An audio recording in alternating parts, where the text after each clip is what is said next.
What's up, everybody, and welcome to another edition of RobLive. This is episode 3, and today we're talking about failure and the power of the word yet.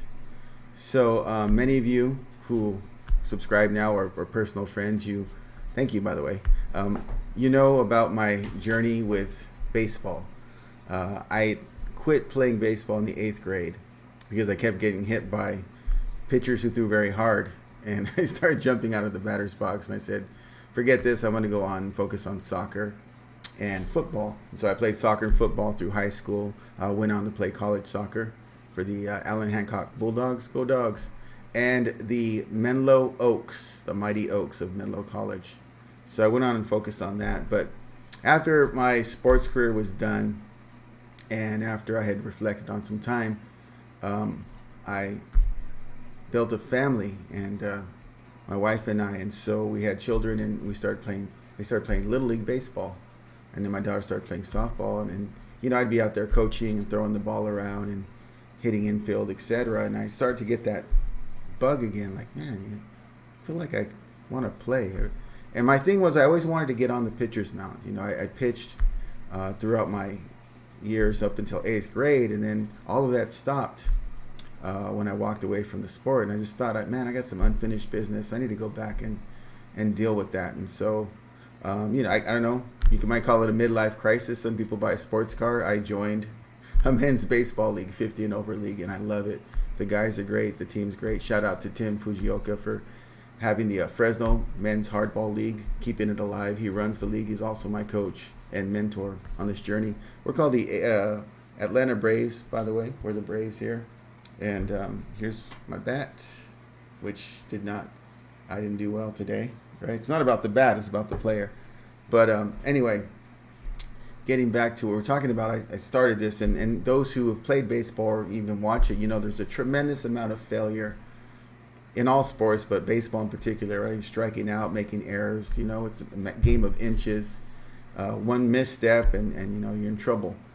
And so it can really build you up when you have a great game and just really bring you down when you struggle. Today was a struggle for me. But I found a way to really manage failure in life. And I learned this late in life. I wish I'd learned it earlier because I'm not ashamed to admit there's a lot of things I walked away from earlier in life because I was, I quit.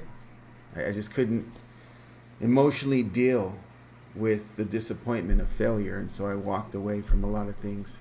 And had I had this mindset back then, I truly believe, life would have been different. But, we're fixing it now. I'm going to share it with you guys today. And the concept that I learned comes from an American psychologist named Carol Dweck. And she talks about mindset. In particular, she talks about people possessing two different types of mindset. One is a growth mindset and one is a fixed mindset. And I talk a lot about this in my class with my students at Sierra Pacific High School, Golden Bears.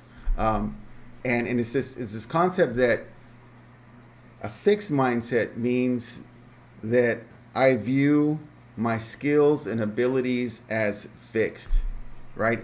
I know what I know. It's not going to get any better. I'm either naturally good at something or I'm not.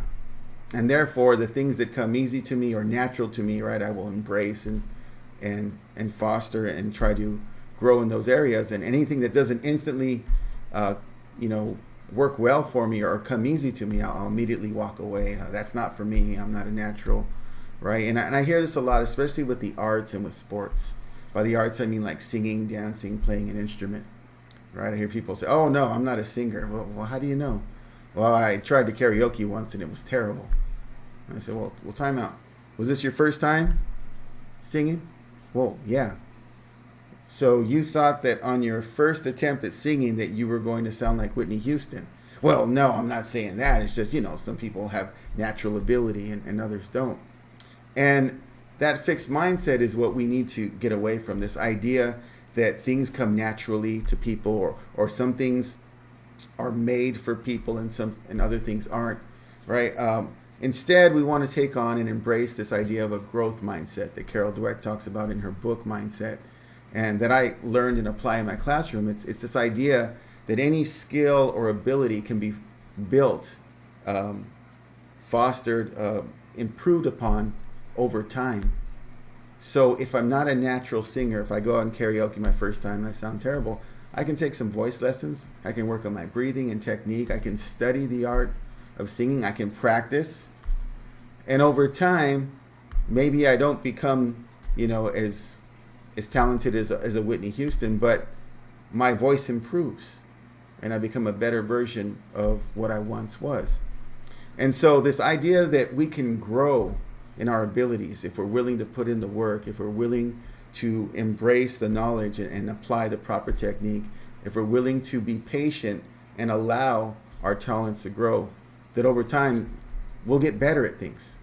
And this growth mindset is very exciting for me as an educator, because in the classroom, right, students come in, we're presenting them with a new skill and they don't always get it right away, right? And they feel like they have to understand things right away or it's not for them, right? I have kids in class who say, oh, Mr. I'm just not a writer. Well, you're not now, because you're just starting out, but we're going to apply some techniques and I'm going to show you some different styles of writing and over time you're going to get better. But you got to have the right mindset to embrace things. And so getting back to baseball, it's been a struggle. I've been injured 5 different times now, and we're only halfway through the season. I've struck out. I've, went 0 for 3 on certain games, and I've struggled. But I've also had some success. And what really works in regards to looking at failure in a positive light is that the growth mindset says that failure, right, is just an opportunity to learn. So the quote from Carol Dweck is, in a fixed mindset, when you fail, you're a failure. You define yourself, oh, I can't do this, I failed. But in a growth mindset, when you fail, you're just learning. And so you don't take on and define yourself by that failure. You take that failure and it becomes a lesson. It's like, all right, well, I learned something there in that failure. Like, for example, today, I learned that when the ball's approaching me, I can't decide that I'm going to swing right away. I've got to assess the ball and see where it's at.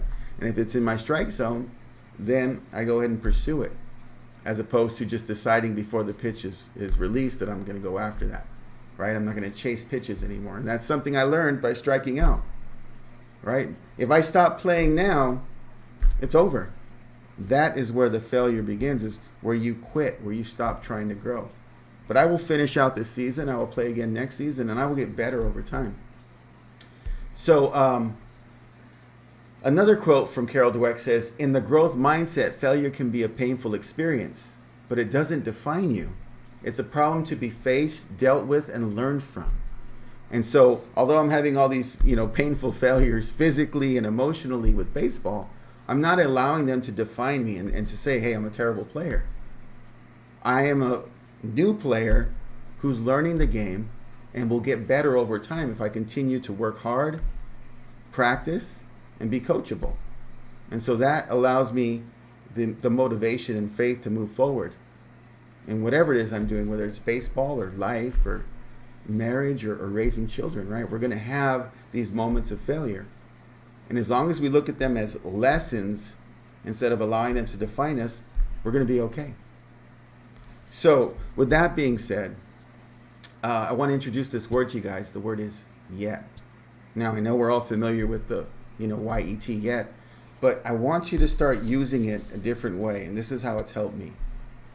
If I'm playing baseball and I'm pitching and I'm not doing very well, I'm hitting batters or I'm walking guys, right? And I leave that game, I can say, I'm not a pitcher.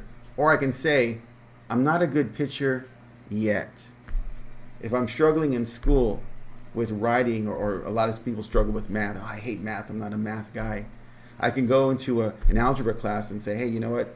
I don't understand this. I'm done with math. Or I can say, I don't understand this yet. So see, the power of yet is that promise that eventually I will get to where I want to be in whatever skill I'm trying to master, whether that be math or baseball or life in general, right? And so what I'd love for you, my viewers, to do is this week, take something that you're working on and apply the word yet to that work. Right? Hey, I'm not a great singer yet.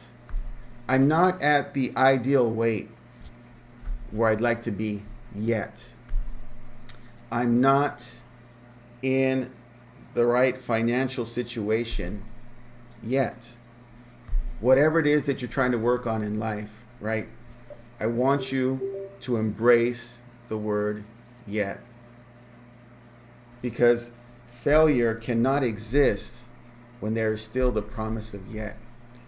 Failure just exists as a lesson, right? And with that being said, I hope you guys found this helpful today. I hope you continue on your journeys, whatever that may be, to improve as I'm trying to improve, right? An example right now is YouTube. This is my 3rd episode. I'm not very good at this yet. You hear that yet?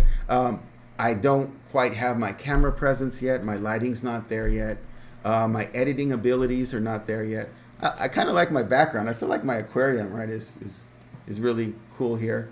But everything about what I'm doing is not where I'd like it to be yet.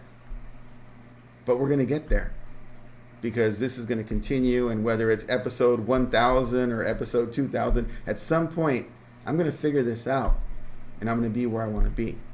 So please embrace the power of yet to whatever it is you're trying to do. And don't allow your failures to define you, but rather be a great opportunity to learn how to get better. So again, this is RobLive. The purpose of this channel, again, is to share inspirational stories and positive, insightful messages. I hope this was helpful to you. Until next time, love, peace, chicken grease. This is RobLive, and I'm out.